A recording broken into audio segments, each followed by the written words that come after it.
Mm-hmm. Yeah, For sure. when what a lot of Washington fans I think expected when Chris Peterson stepped down was kind of similar to what happened at Oregon when Chip Kelly left. Had a couple years bad, a couple years to get everything organized, and then eventually the athletic department realized, hey, sports drive academia. Sports bring funding for academia. When Oregon got good at football, their attendance, their application rates all rose drastically and increased funding outside of just Nike for the schools. And a lot of people probably figured Washington's athletic department would have realized this and try and put an emphasis on hiring a good coach and getting that turnaround taken care of.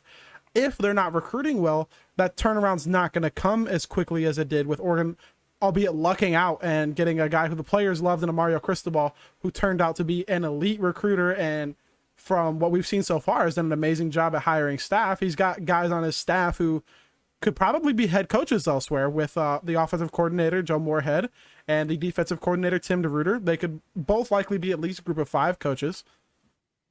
Yeah. And to circle back just a second on what you were talking about, again, this is something unique to college football. What you said there makes total sense to college football fans. You said you would think that the Washington administration, like the Oregon administration, they realize that football drives a lot of the revenue buzz. Therefore, it should be common sense, right? That you should prioritize and invest in football. And for those who are listening, who are just hardcore college football fans, but you don't really concern yourself with the administrative side of this industry, that does make sense. But let me explain to you how an academic type that does not care about sports whatsoever thinks.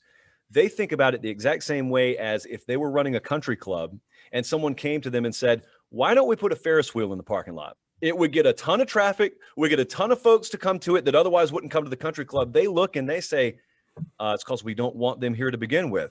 Buddy, it's a country club. We have a certain kind of clientele, and the Ferris wheel, it brings in the scragglers, and we don't want the scragglers over here. Fact of the matter is, this is not just a mess that's exclusive to the Pacific Northwest. It exists all over the place. You get some of the bow tie crowd in the room, and they're almost insulted. They almost take it as a personal slight that they have to lean on athletics. Ugh.